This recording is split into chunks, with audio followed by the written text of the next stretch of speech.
The Minnesota Timberwolves came into the season with the point guard position being a question, and this player, Morant, has been tied now to the Timberwolves in random rumor speculation of what would happen if Morant were to be open to moving to Minnesota if the Grizzlies were willing to trade this superstar point guard to Minnesota to pair with Anthony Edwards. Now let's think about this before we make this kind of a trade.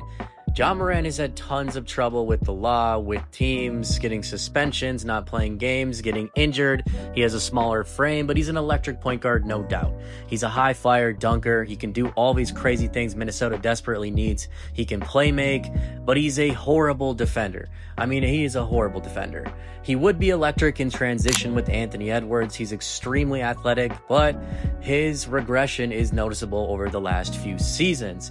All of his numbers are trending downwards, and I'm not sure if that's just because his body's starting to slowly fatigue as he plays that physical game, kind of like Derrick Rose, Morant going to the rim all the time, or if it's the off-court things or him not being happy.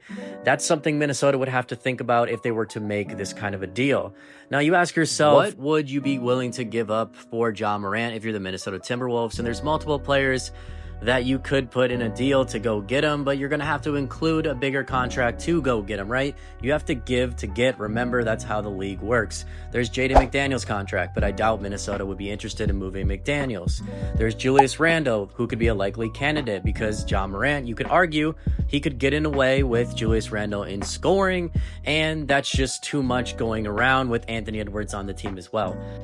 And then there's Naz Reid. Don't forget him, the sixth man of the year. They just renegotiated his contract. He's on a new deal. So he's worth more money now, so you can move him for a bigger level player. Then there's Rudy Gobert as well, another bigger contract. And players you can throw in for fillers like Dante DiVincenzo. You can throw in young talent that they're going to want back like Rob Dillingham, Terrence Shannon Jr., Jalen Clark. And of course, even picks or potentially even Johan Berenger. There's tons of different avenues Minnesota is going to have to maneuver because Memphis just doesn't depart with a guy like Morant for absolutely nothing. Again, you have to give if you're going to get. But all in all, Minnesota doesn't need to address the point guard position right now because their biggest problem so far this year has been their defense, and it hasn't even been close. In fact, with Rudy Gobert on the floor, Minnesota is ranked 109.7 defensive rating, which ranks third in the NBA. But with Gobert off the floor, they go all the way down to 134.8 defensive rating, and that ranks dead last in the NBA by a mile. In fact, if the season ended today, that'd be the worst defensive rating of a team all time. That's how bad Minnesota has been with Gobert when he's not playing. The players right now are not putting effort on that side of the ball, and that's something that needs to be addressed if Minnesota wants to return to being one of those elite teams and have a chance to make a finals appearance and maybe even go on to win the NBA title. But let me know what you guys think in the comments. Does Minnesota need a player like Morant? Do they need Morant in the trade? Or do they just have to fix things internally and it is the defense all along?